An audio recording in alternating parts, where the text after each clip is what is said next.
హైదరాబాద్ లోనే the best gastroenterology hospital Ananya hospital Kukatpally. Appointment కై call చేయండి.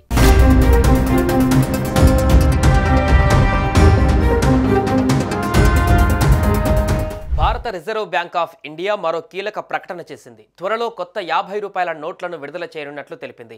ఈ ప్రకటనను ఆర్బీఐ తన అధికారిక వెబ్సైట్లో సైతం ధృవీకరించింది.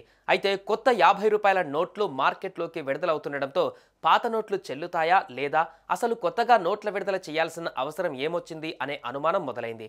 దీనిపైన ఆర్బీఐ క్లారిటీ ఇచ్చింది.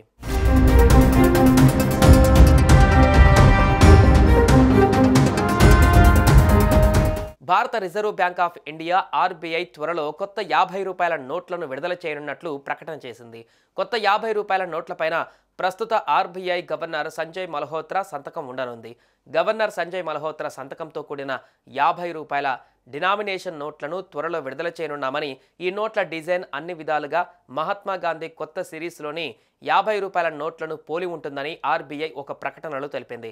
గతంలో మార్కెట్లోకి విడుదల చేసిన పాత 50 రూపాయల నోట్ల రూపకల్పనకు అనుగుణంగా ఈ నోట్లలో మహాత్మా గాంధీ చిత్రపటం కొనసాగుతుంది. గతంలో జారీ చేసిన అన్ని 50 రూపాయల నోట్లు చట్టబద్ధంగా చెల్లుబాటు అవుతాయని సెంట్రల్ బ్యాంకు స్పష్టం చేసింది.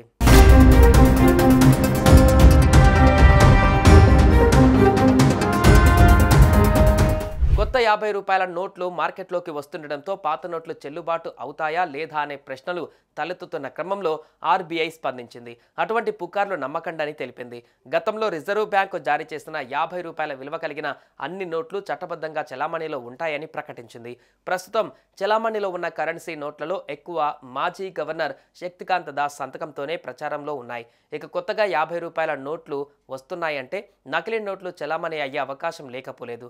వీటి పట్ల అప్రమత్తంగా ఉండండి.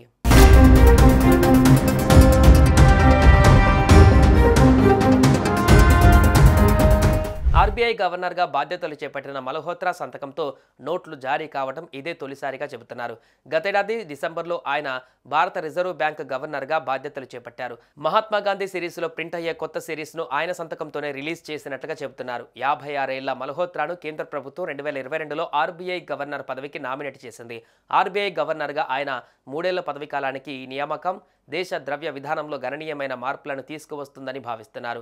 ఆర్బీఐ గవర్నర్గా ఆయన తొలి సమావేశంలోనే రెపో రేటును 25 బేసిస్ పాయింట్లు తగ్గించారు. దాంతో రెపో రేటు కాస్త 6.5% నుంచి 6.25% తగ్గింది.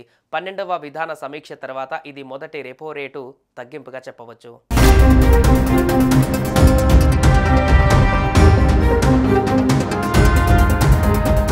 సుమన్ టీవీలో మీ పర్సనల్ అండ్ బిజినెస్ ప్రమోషన్స్ కోసం కింది నెంబర్కి కాంటాక్ట్ చేయండి.